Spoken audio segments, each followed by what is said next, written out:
Welcome to a new episode. I'm Jordan Kofsky alongside my co-host Christian Butzek, and today we are diving into something that honestly applies to almost every entrepreneur, salesperson, business owner, or really anyone trying to build something meaningful over the long term. There's a lot of business content online these days about hacks, algorithms, scaling, making money fast, and all of that. But often the most valuable growth comes from asking yourself just simple, better questions, the uncomfortable questions, the questions that force you to think differently about your business, your clients, your priorities, and even really yourself. So today, we're going to walk through 7 questions. Well, if we get through 7, if we don't, we'll bring it in for part 2. We'll leave everyone in suspense. And that we think really every entrepreneur, especially salespeople, should really seriously think about. Questions around ideal clients, value creation, standing out in crowded industries, what actually moves the needle in your business, and even the kinds of clients you secretly know are probably not the right fit for you.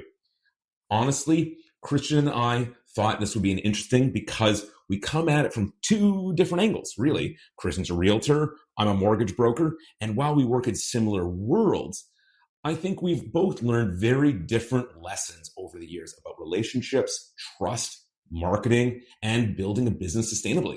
So we're going to answer these questions ourselves, share some of our real experiences, and probably disagree on a few things, and hopefully give some people some ideas that they can apply into their own businesses and careers as well. So Christian, let's kick things off. Start with the first one. Absolutely. Jordan, great intro. So the very first question here is one I stole from the Tim Ferriss show, and this is what he's asked some of the nonprofits that he's worked with before.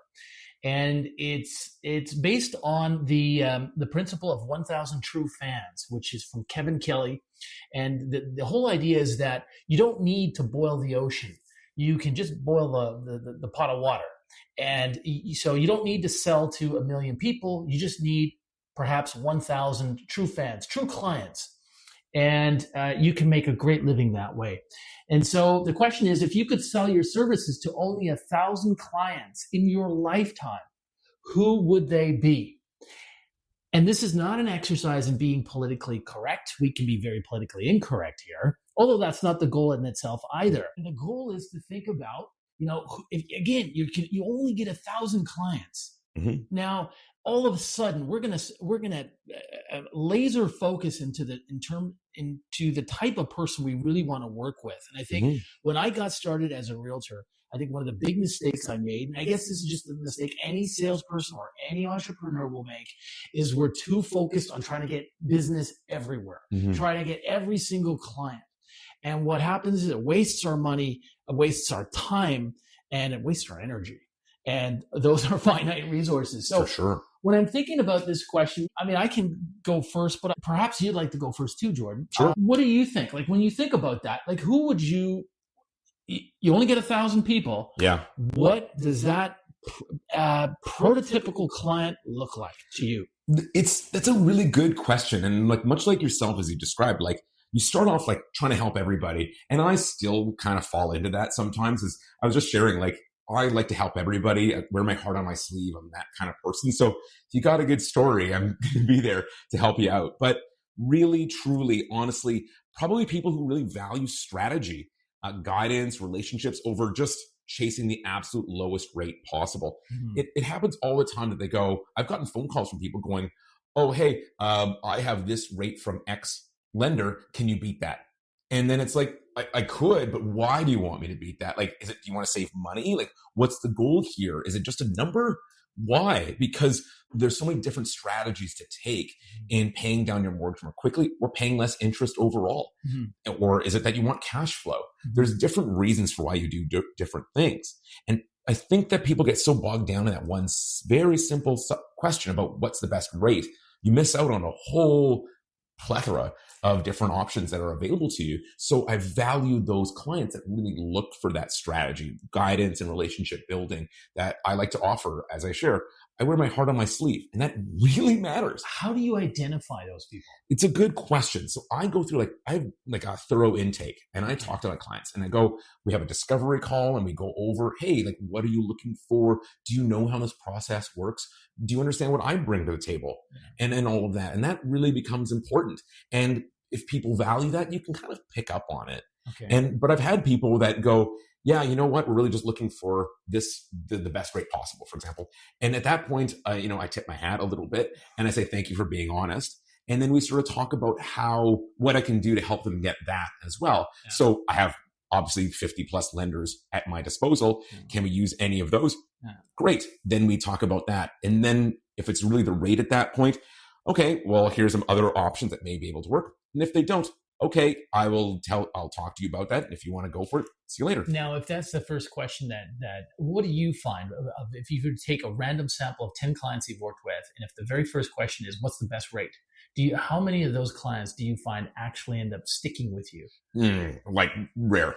It's actually quite rare. It quickly becomes 50-50 at that point, because the conversation's already started with transaction. I want to know what the best, what I can get from you. Mm-hmm. Right. But then that's not really the best in relationship building. Yeah. It's sort of like if you could imagine someone coming to you and going you want to cut your commission right now? And you're going, well, hey, I don't know anything about you yet. Yeah. Why would I do that? Yes. This could be a real painful client right now. Mm-hmm. So why would I do that? Of course, if we're close to finish line or any of those things, yeah, are there options that we can look at to do that? Absolutely. And of course, as I shared, rate matters, mm-hmm. but there's so much more to it than that. And I think that's really important that clients really need to understand. I use the phrase when I talk to people a lot as I go, if you're only focused on rate, you're playing checkers while the bank is playing three-dimensional chess. You're playing a totally different game. On strategy, yes, that's what you're looking for in a client. Mm-hmm. What are some other things you're looking for? So when I want to talk to them, I want to talk, as I said, strategy, but it's also relationship building. I actually do ask questions who are you? Tell me more about your life and everything like that. Because if I find out that you're somebody that has backstabbed your best friend, I'm kind of going, you're probably not the right fit for me. And you find strange stories like that every once in a while when people think their guards down a little bit, and you just sort of chat with them a bit, tell me about your business that you own and everything like that. Oh, and I'm naturally very curious, as you know, which is why we decided to do this. Mm-hmm. And then it ends up being it's interesting. Why did you word that in that way? That's an interesting, you're very aggressive there, or you're very passive there. Why did you do that? Mm-hmm. And you sort of ascertain what they're looking for. And if you want to be that kind of broker, that's great. But as I shared, I'm somebody that really values community. I value strategy. I value relationship building. That's me. Everyone that meets me is that's definitely Jordan. And I'm a very genuinely authentic person. You talk to me on Zoom, you talk to me on the phone, you talk to me in person. It's the same guy. And there's no real difference. And I think that comes through. And the more you own that for myself, the more I sort of attract those clients more so. I actually, strange story a little bit, is I was talking to another broker friend of mine, and he has a very different approach. But what he's finding recently is that more and more clients are sort of ditching him at the last minute. And I was and I'm sitting going is that better or worse? You know what I mean? You have action, you got lots going on, but those clients kind of dump you and ditch you. That's a very disrespect thing, mm-hmm. in my opinion. Mm-hmm. So I looked at that and I was going, that's interesting that you're going through that. Mm-hmm. And in my case, very often once I'm working with the client, I usually stick with them. They usually stick around. It's almost like I read and they read quite quickly that I wouldn't appreciate that. And they don't want to be the people that would do that to somebody else. Yeah. That just that wouldn't appreciate that. Yeah. Where if you don't establish that early, mm-hmm. clients will take advantage. And it's nature of the beast. We live in that world. Mm-hmm. And I respect people that do it. Mm-hmm. I just don't have to like it. Sure. Sure. So what about yourself? What are those services that you look for if you could do that for 1,000 clients only? I'm going to answer this as I was thinking about this the last couple of days. The first thing is obviously you'd look for high net worth clients, because selling a $2 million home versus a $200,000 home is going to bring a lot more commission into the business, which is just frankly the way it is. And I also think that high net worth clients tend to be because they have more disposable income, they are a lot less price sensitive. One of the big secrets in real estate is that the amount of work you put in to help someone buy or sell a $1.5 million property is the same as a $400,000 property. See, and you know what? It's probably even less. Sure. Which is crazy when you think about it. Well, and they've done it before, and they've sort of been down this road before a little bit. Yeah. And in my case, like if a client is very high net worth, that has different sort of challenges for me, as well as there's different positives, different negatives that come with that. Like if they're an investor type that has a lot of net worth, that's one kind of client. Yeah. But sometimes if you're just the client that has the one home, but have vast resources, they may or may not be the person that goes, hey, like, I don't care, or I just want to talk about strategy. I want to pay down my mortgage more quickly. There's different variables there, because sometimes I run into people that just make a ton of money, and then they already have their people. Okay. If that makes any sense, which I think is really interesting, because it's like, oh, I've worked with this guy for 20 years. And then it's instantly when I hear that, I'm like, so you're ditching them? That's weird. Why are you ditching them for me? Right. I mean, I'll take it, but why? What's going on there? Right. And very often they're not really ditching them. They want to play us off each other.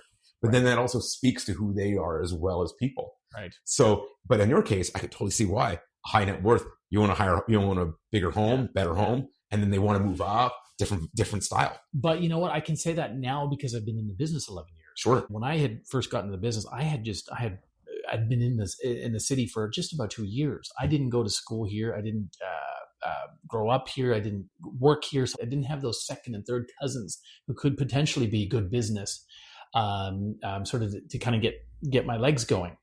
I've also found a lot of success for myself working with people, a lot of people from India, for example, especially if they're in tech. And maybe it's just because they're educated, they're able to make decisions. And when it comes to buying or selling, obviously people get very nervous. There's a lot of nail biting there that occurs just because you can't go back on that decision, right? So, but I find that when people have that, they've sort of risen to a station in life, let's say at a higher level in a company like Amazon or Microsoft. Sure, they're still scared when they're making a decision. They feel fear, but they dance with the fear.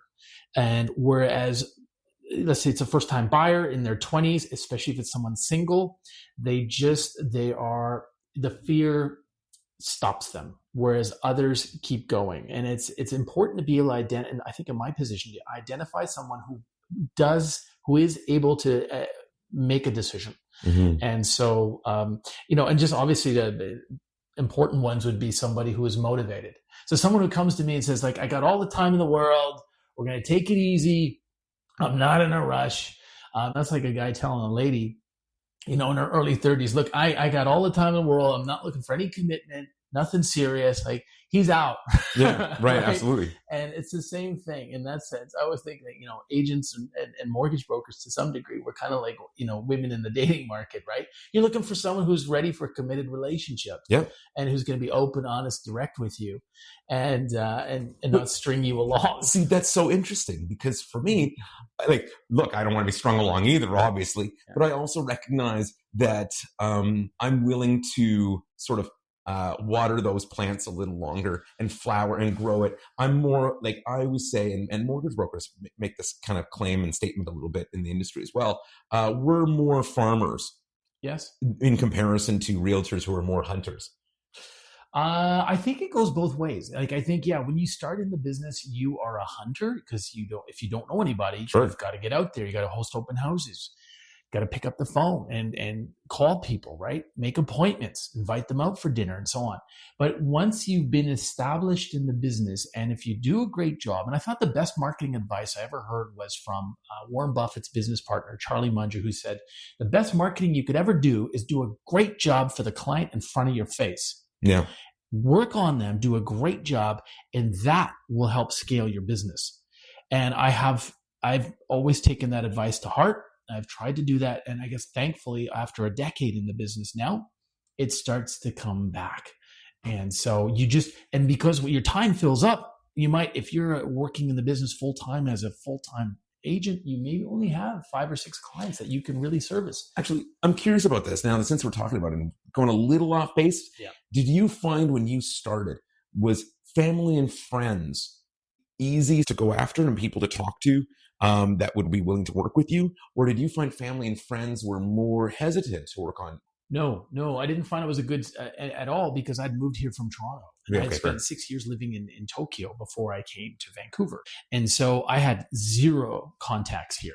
And so I didn't have that option. So I had to get out into the marketplace. And the way I did that was through open houses.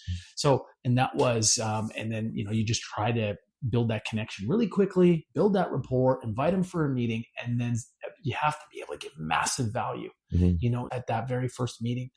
So that's what worked for me. So I never really had that option. Yeah, similar to me as well. Similar to me as well, actually. Like, so it's different because I grew up here, of course. I'm born and raised, and everyone says that's really rare. And my response to that is I grew up with other kids that also went to school here. So I don't know what you're talking about. But that said, friends and family were in some ways tougher because they're sort of like, well, hey, like I understandably don't want to provide my financial information to a very close friend who may or may not know what they're doing just yet in their first year, second year, or whichever. So I actually totally respect that position. But it's interesting because they always say when we start, talk to your friends, talk to your family, trying to get them to get involved, trying to work with them, everything like that. Those are tough. Those are tough. That's tough sledding. Jordan, shall we move on to the next question? We really should. I'm with you there. If you could only work 2 hours a week on your business, what would you do? Yeah. Honestly, as you can guess, I'd be talking to people. I really would. I can't sort of help myself. How? In what way? Really? Yeah. Great questions. Coffee meetings, calling past clients, recording podcasts, what we're doing right now. Yeah. Checking in with referral partners and really just staying connected. Yeah. I think relationships, as we said, compound over time in ways that people really underestimate. Mm-hmm. As you shared, you've been doing this for 10 years. They compound now. Mm-hmm. Now it's starting to roll in that way. A random coffee today could turn into a deal, a friendship, connection to somebody else, or an opportunity years later. I mean, goodness, I volunteered for things. And then all of a sudden, 2 years later, like, oh, hey, remember me? Like, I need your help. Actually, a really great example is, so during the COVID run, when everything was absolutely bonkers or bananas, I got a call from an old boss, years and years and years ago. Okay. He was like, I loved working with you when you were my underling, my employee. So, can you help me out? Yeah. And he knew, and he obviously understood my character and who I was when I worked for him. Yeah. So it was a very natural sort of move. But would I have possibly have thought that someone that I worked with 8, 9, 10 years ago, whichever it was, is going, you're my guy. Mm-hmm. It was pretty cool to have that feeling. And so you never really know. And, having coffee with people today, you never know. Somebody might go, hey, did you talk to Jordan? You should talk to him. He knows a lot about this. He's an honest guy. Let's have a conversation with him. He's right there. And then I do the same thing. If you talk to Christian, and it's a great way to sort of make those links and make those connections. And I think that's really where our business is built, is relationships. Those 2 hours would be talking to people. They would be lunches, dinners, and coffees. And really would.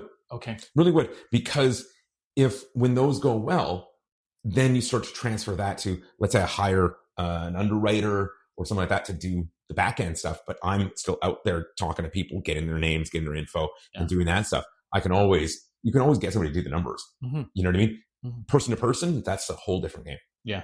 Yeah. Interesting. Yeah. What's the highest leverage activity in your business, right? That generates the most business? And, an interesting one is when I talked to Owen Bigland, who's a local realtor, and I asked him this question. He said, wow, that's a great question. That's a good question. Owen does great. He's in President's Club, top 1%. Mm-hmm. And he said he would just do his YouTube channel because that's the funnel that generates 60 to 80% of his business. Sure. And so it would be great. I always come back to that. Like, okay, what is that one activity? I think I don't have anything in terms of a social media platform that is that extensive and that broad. I'd love to have something like that. Like, let's say even this podcast, for example. When I started in the business, early days, open houses was the 2 hours, I would say. Today, I think it's more similar to your response, which is a face-to-face meeting for 2 hours with a serious couple that wants to sell their place and upsize into a bigger one is probably the ideal way to spend. But if I could just do 2 hours a week. it's interesting because both really, I mean, he's saying he wants to do the YouTube channel, but in a way, that's him communicating with just has a larger megaphone. Yes. At that point. But he's really doing the same thing that we all are is you want to talk to people. You want to get out there. It's notably not hand writing a contract. It's not, that's sort of not quite what the job is. Yes. It's more to how can I help you? How can I work with you? What can I do to be the best version of myself that you need? And it's a fun conversation. It's a bit of a dance. Yes. And you need to find who you are. What is your style? Great question. I'm still working on that. Full disclosure. I can't, it's part of the process, but really it's funny.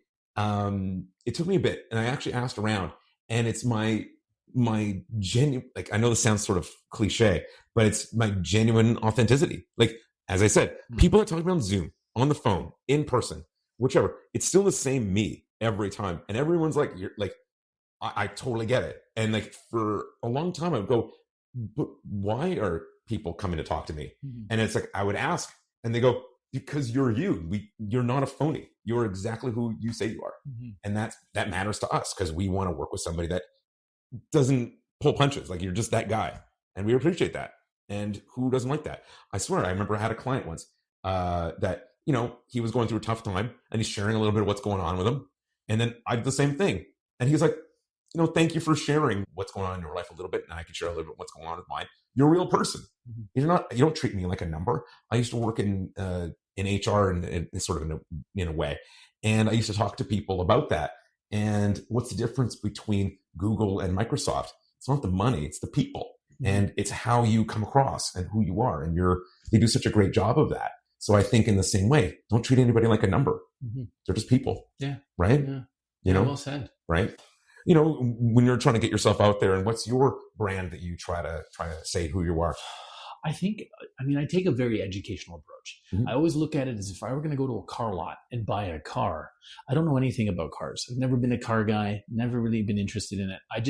For me, it's a vehicle to get me from A to B.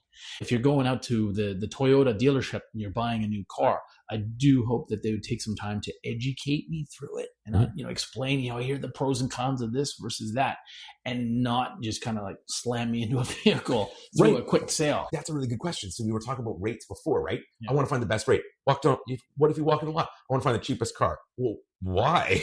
Yeah. Like, what kind of car do you need? There's more to that conversation. Yes. You know what I mean? Do I want a car that has, that's an old Gremlin from the 80s that has faulty brakes? Probably not. You know what I mean? Or do I want a car that is a hybrid, or do I want a car that can go off-roading? Do I want this? Do I want that? It's not just the cheapest car. You have way more disposal at that than that. Mm-hmm. And I think that's a really important quality. So when you're going to a car dealership, you want to have that genuineness. I'm going to push back a little bit on you, bit there. It's also the fact that you're extraordinarily honest. And when I talk to you, I always get a vibe that like, you're not trying to like steer me in a direction. You're just trying to tell me like what's going on and what your view is on the matter. Mm-hmm. And I think that comes across as well. We've dealt with mutual clients, and I strongly believe that those mutual clients, the fact that we work together, and I go, I can see how that worked. Like you can think of the client as well. Like we're both going like, I can see how they were drawn to you, and I'm sure you can see how they were drawn to me. Yeah. And it's going, yeah, that makes sense. Yeah. Right. And it's because of who we are and how we interact. Like we're in the same running group. And then all of a sudden we're like, hey, yeah, we seem to understand the same things the same way. And it sort of clicks. Yeah. We're both drawn into the same running groups. Right. There you go. Yeah. Life brought us into the same place.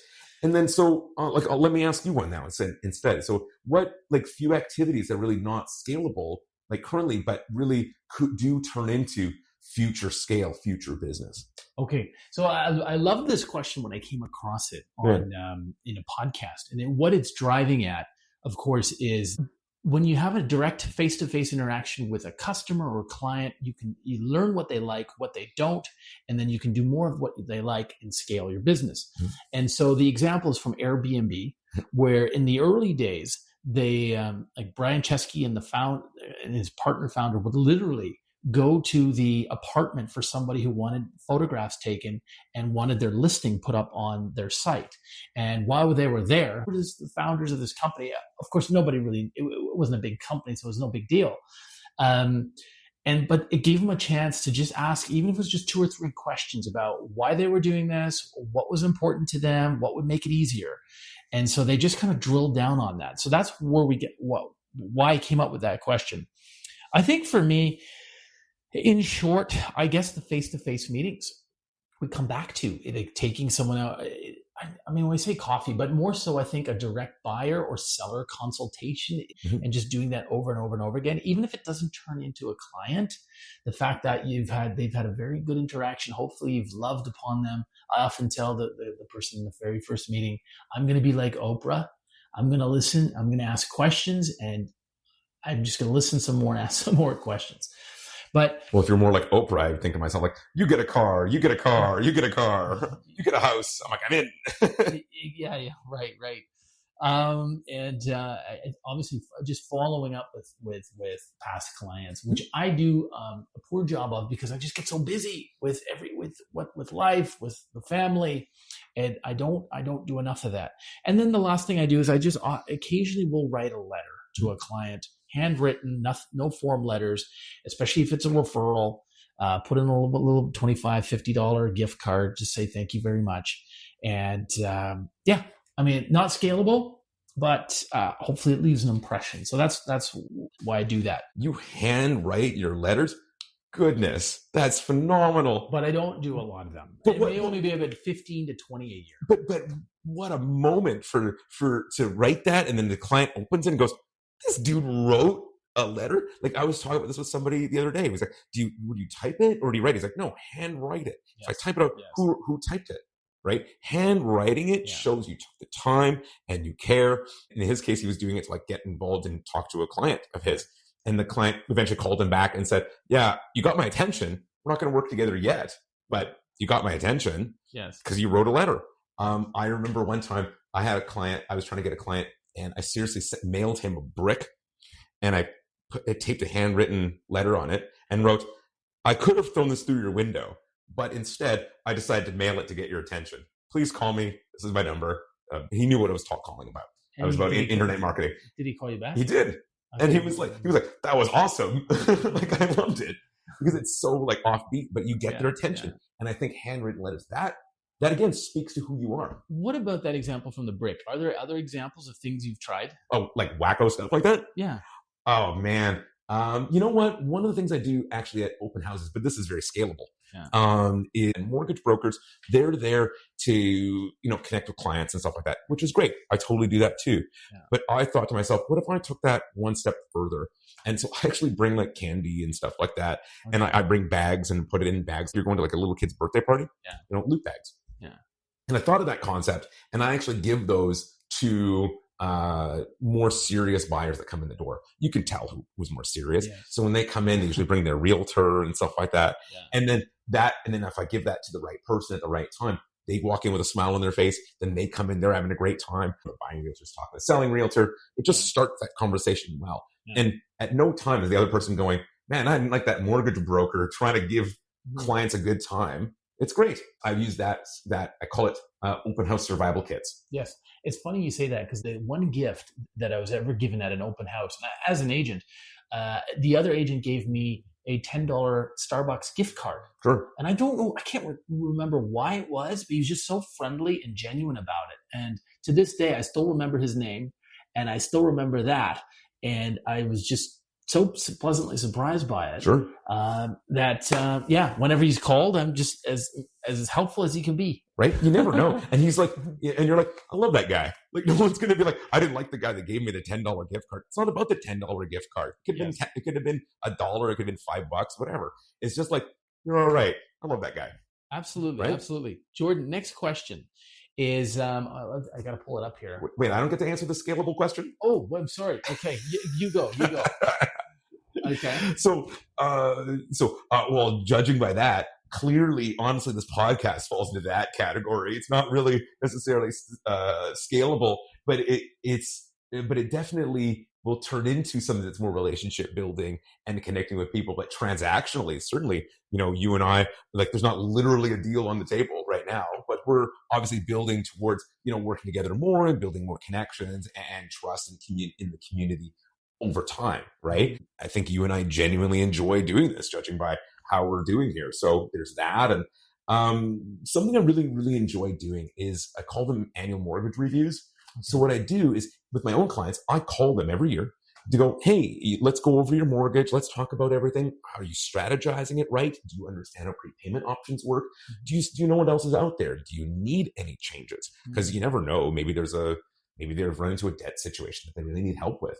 And if I don't make those phone calls, that doesn't get me anywhere. But then at the end of every one of those calls, do you know of anybody that might need help or whichever it is? And I also offer that to clients or people that aren't even my clients. I could care less. Like, I just genuinely want to help you. So if somebody is with, let's say, RBC or CIBC or whichever, and I didn't place them, well, they're not my client per se, but if I can help them anyway, that ends up being a huge sort of net benefit to me as well. One, it speaks to my community sort of building thing, but it's also like, you never know, those clients may really appreciate that and connect with somebody else, or might be like, hey, I have a friend that really he knows a lot about mortgages. Chat with him. He'll give you some free advice about it. Like today during like the Run Club, right? People were asking me like, oh, how's this work? And how's that work? Sure. Happy to help. And I call those annual mortgage reviews. I love that. I think it's really great. It's a differentiator. I chat with clients now and they go, what's the difference between you and any other mortgage broker? I think it's my service to detail afterwards. Okay, transaction's done. I'm out of here. But it's not quite right. And you miss out on 5 years, 3 years of building more connections. And what's a phone call at that point? What's one phone call, 2 phone calls, right? I called a client yesterday 6 months after his funding, just to kind of check in, see what's going on. He's like shocked that I called him just to see how he's doing. And he's like, thank you so much for calling. I really appreciate it. And it was like, what a nice feeling to hear that. And, I take that extra time to work with first-time home buyers as well. As you could guess, everybody that's listening, is I talk a lot. And I tell my clients, use that to your advantage. You come bug me. I like to provide knowledge and be right about things. So use it. You got me thinking, because that's a great strategy.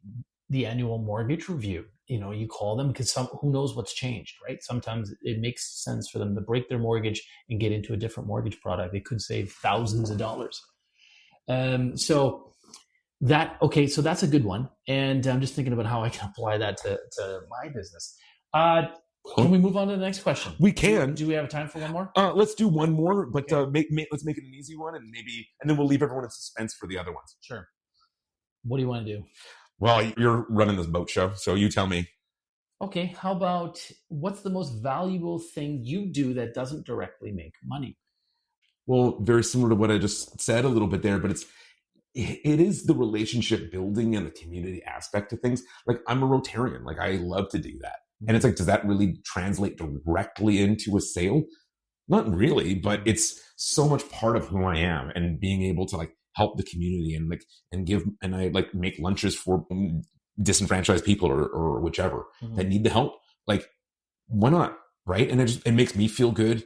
It hopefully makes the other person feel good. And I love doing that sort of thing. And then of course there's the education aspect to it too.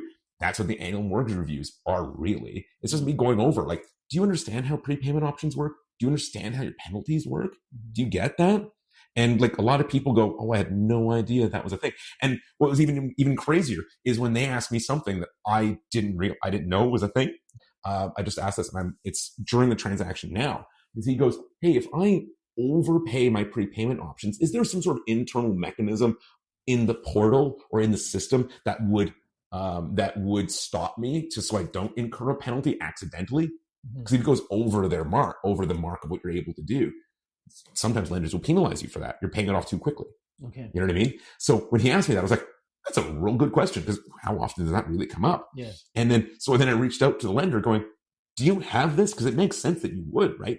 They're like, I'm sure we do.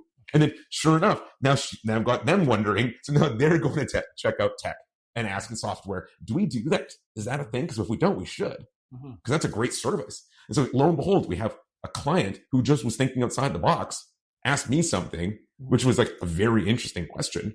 And then I was like, good question. Then I asked them. And then now the lender's trying to figure out if they can. And if they can't, they might implement it. So we're all trying to help each other. Kind of cool how that kind of worked out, right?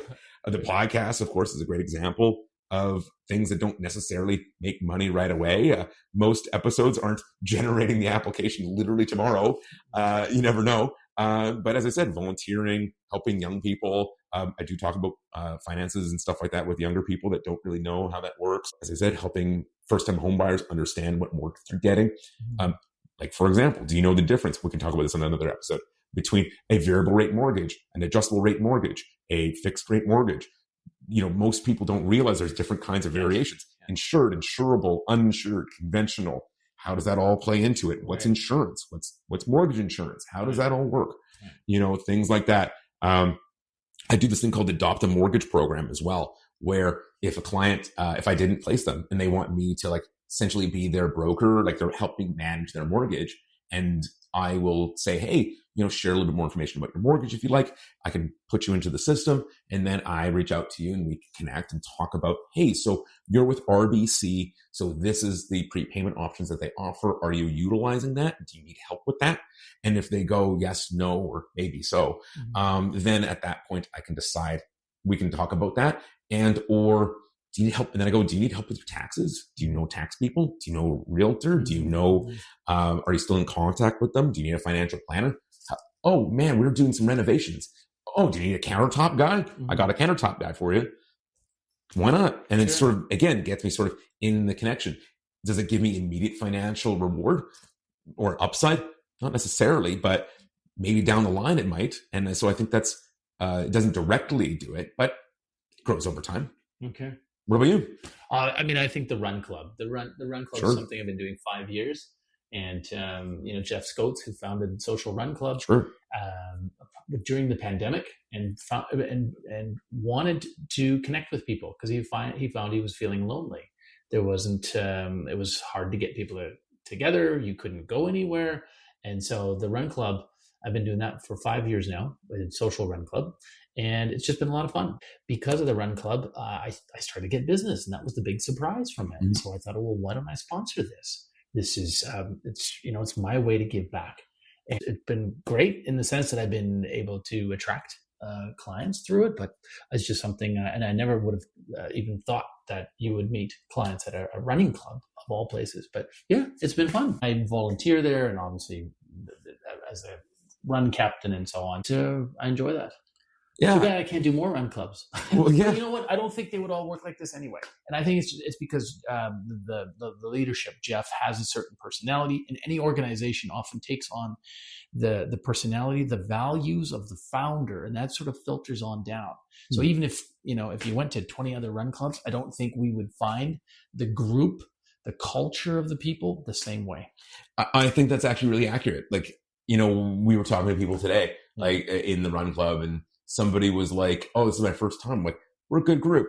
And like the person knows it right away. They're like, they can tell, yeah, you're a really good group. Everyone's really kind, really genuine, really nice. And everyone wants to like just help each other. Like for me, I'm doing my run and somebody was trailing behind a little bit. And you could tell that they really wanted to, get it going. I literally went back a little bit. Just like I slowed down a little bit. I'll slow down a little bit just to have you keep up. But I want you to speed up a bit. So then we'll meet. And then I'm like, okay, now it's time to speed up a bit further. And then all of a sudden, now we're leading the pack again. It sort of creates a bit more of a fun dynamic. And I think the group in general does that. And I wouldn't be where I am as a runner if it wasn't for the club. I had other people in the group take me under their wing, teaching me things about like, when he does his marathons, he says, one of the guys, he says, he collects points each time he crosses somebody. So if they cross him, he loses a point. But if he crosses them and goes faster than them, he adds a point. Okay. So then he likes to finish his runs in a positive number. So he's plus 38. What does that mean? Well, he passed 38 more people that passed him. And that's his whole jam. And I was like, interesting idea. So with everything we've talked about here, look, we're going to leave everyone in suspense. We have a couple more questions to go. So that said, I think we should schedule in another one to finish these questions off. And then, but we'll get back to it. in the meantime, thanks so much, Christian. Really appreciate you sitting down and having a chat. Jordan. Thank you. Thank you. This was great. And stay tuned for the next one when we come up. Thanks very much. Bye-bye. Bye.